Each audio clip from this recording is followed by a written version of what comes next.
What's up you guys, it's your boy Hayden, back in another video. It's been a long time since I see you, and yep, if you have read the title, seen the thumbnail, also seen my Instagram story, as well as, the shirt gives the hint, I'm here to give my thoughts on Thriller 40.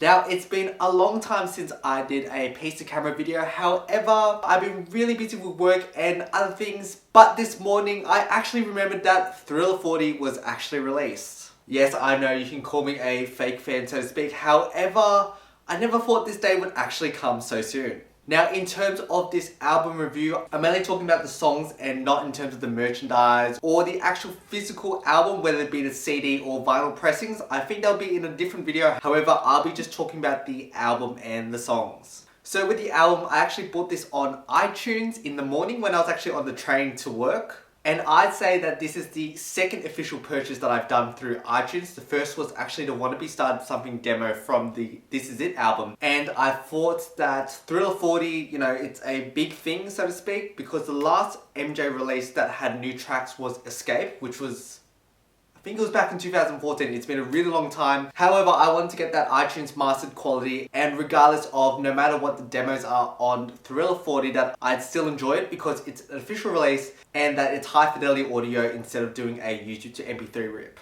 And yeah, me personally, I am a huge fan of the Thriller era. See, as you can see, that this is the 1984 Pepsi commercial jacket, the iconic Thriller jacket, and the iconic Beta jacket. And yeah, you can get the same jackets or other Michael Jackson merchandise and memorabilia from our channel sponsor, which is Try and Store. If you use the offer code haydenhuynhytmail, you can still get 10% off your purchase. Links will be down in the description below. And yeah, Try and Store has some really cool MJ stuff. Full disclosure, when I was a younger MJ fan, back in high school, early uni, that I was an active part of the MJ community in a sense, in terms of leaks, new concerts, new videos, audios, pictures, etc. like that. Mainly on the site MJ Hideout and King on the Dance Floor. I myself didn't leak anything, but I was often trading with other people who had different audio, as well as supporting campaigns and small stuff that Michael Jackson fans have done throughout the years. But currently for me, in terms of leaking, the last major leak that I was aware of was Copenhagen 1992, which was the Dangerous World Tour show. But yeah, other than that, I don't know what's yet to leak or what's new, but I've kind of strayed away from that side of the MJ community.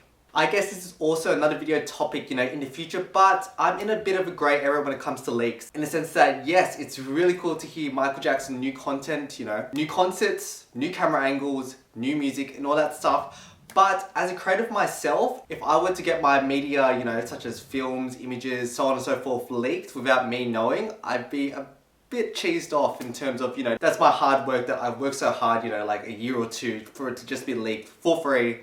And it's probably not in a finished state. I'm pretty sure if you hear HQ snippets of, new Michael Jackson leaks, it's only, 10 to 20 seconds. It's not even finished, it's just a few words, a verse maybe, and some instruments. Actually, on the train to work, as I was listening to the album, I was actually writing a script on my phone, so I'm just going to be holding this and using it as a teleprompter. But yeah, because I work in the media industry and make my own creative works, I think leaks can potentially damage future releases and launches. However, it's kind of ironic if the estate and Sony releases demos that MJ never finished and call it a demo. It kind of contradicts and almost tarnishes MJ's perfection-like mentality when it comes to, for him creating the album and the songs that comes with it. But yeah, when I first bought the album, I just bought the new songs. However, I just ended up buying the rest of the album because if I bought the individual songs, it turned out to be more expensive than buying the album flat out. And to be honest, I was a bit curious. I wanted to know if the previous existing songs, such as from the original Thriller and Thriller 25, if they got like a new remaster or even like new mixing. However, that's not the case. Yeah, in terms of this one, which is the original Thriller album, it's literally the same in terms of the mixing, same songs, same duration, same cuts.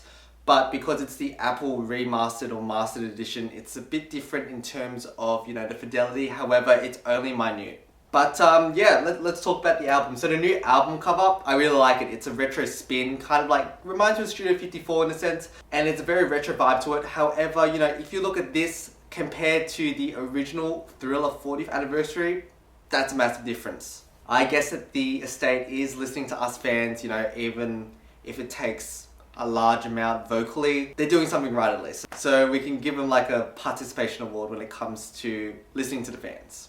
Alright, so we talked about the first couple songs, which is basically the Thriller album and the cover. Let's actually talk about the demos. So it's no new secret that these are the new tracks that comes to Thriller 40, and what I'm going to do is just going to list them up and talk to you about my thoughts about it. In terms of accessing the songs, I'm not going to personally tell you how to access them. You know, you got iTunes, you got Spotify, that's free, you know, just use the web player. However, I will not be distributing the actual songs via a download link because, you know, it's pretty scummy, it damages the music industry as well as, you know, I paid for it, so I guess that's just me. But yeah, let's start off with Starlight. Okay, so Starlight, it's the same demo as we all heard, however it sounds more cleaner and clearer with more pronounced vocals and backing vocals.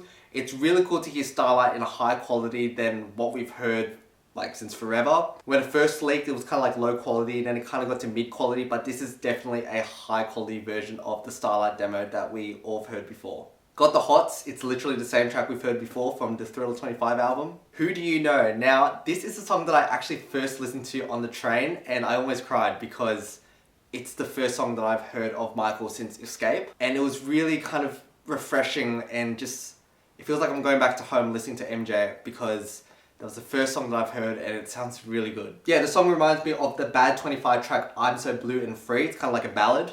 And if you actually listen to it, it has a similar Stranger in Moscow sound effect in it, which is pretty cool. It's kind of like a precursor of what's yet to come. But yeah, Who Do You Know is a really good slow track on this album. Behind the Mask, Mike's mix. Geez, imagine saying that like a couple of times. This is like probably my 5th take. I've always stumbled on it. However, you just gotta say it slow.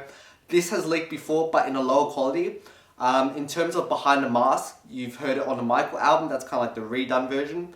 But this is the demo of it. In terms of the mixing, you can hear the drums and guitar more. And because it's a demo, it has alternate lyrics to the finalized one that we're used to hearing.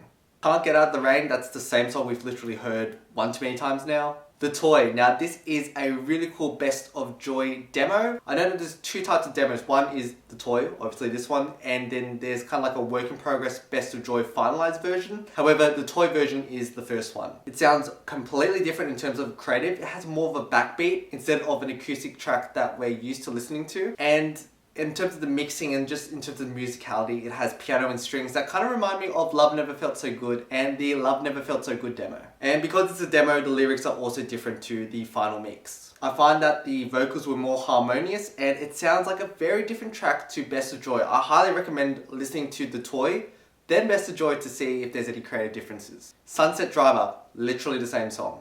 What a Lonely Way to Go. Now, this is actually my favorite demo on the Thriller 40 track. It reminds me of Elton John's Goodbye Yellow Brick Road. The audio quality of this demo is not that great, however, it's listenable. I find that there was some weird timing issues with it. I'm not too sure because it's a work in progress or the actual original form of the demo, you know, how they scanned it, there could just be a skipping issue. However, I really like this song. It has some really cool beatbox elements in which we hear more of in MJ's later songs. And for some reason, the song actually cuts abruptly at the end. I don't know if that's intentional or that's how it ended.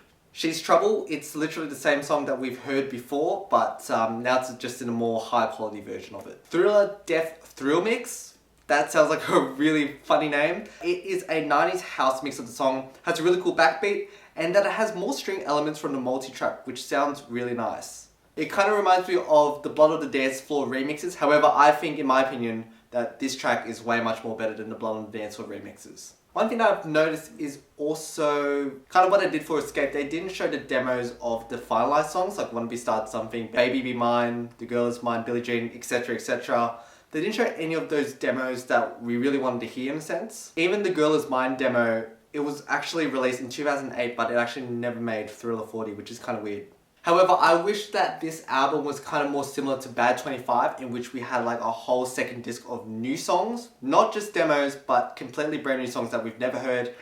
However, we know about the estate. They're a bit iffy about releasing new songs, yada yada, you know the drill. But yeah, all the songs that have been previously released on this album, that is from Thriller, Thriller 25, Thriller Special Edition, and other compilations sound a little bit better because of that iTunes remaster. However, this album, you're only paying for the new content. All the songs that I've skipped in terms of the track list, I've got nothing to report to because it's literally the same songs that we've been hearing over and over. From, you know, the different album compilations to the actual album, it's literally nothing to report. Alright, here's my rating and the final verdict. As a full album, you know, if you're just a casual MJ fan and you like the Thriller era, I'd rate it an 8 out of 10. Some tracks could have been included and some tracks could have been removed because we've heard it one too many times. If you're a full-blown MJ fan, it's a 4 out of 10. You're literally just paying for the new songs, which is completely fair enough. I'm sure that, you know, because that this is an MJ channel where all die-hard MJ fans, we're probably here just to pay for the demos. But if you're not an MJ fan, but you do like popular music, I rate this a 7 out of 10 because, you know, it's Thriller. It's the #1 selling music album in the whole world. Just ask anyone who is a absolute music collector, do you have Thriller? They probably have said yes. But yeah, it's an iconic album. You got some cool mixes, especially from the 2008 Thriller 25, as well as you got some cool demos. Overall, it's a pretty good package. But overall, those are my thoughts on the album. It's a quick video, I guess. I didn't get into the full in-depth analysis of like the album. If I had a physical copy, I'll probably show a review. However, this is just me giving my thoughts on the songs. And yeah, I want to hear your thoughts about Thriller 40. Comment down in the section below. And yeah, hope you enjoy, like and subscribe. I'll see you next video. Catch you around.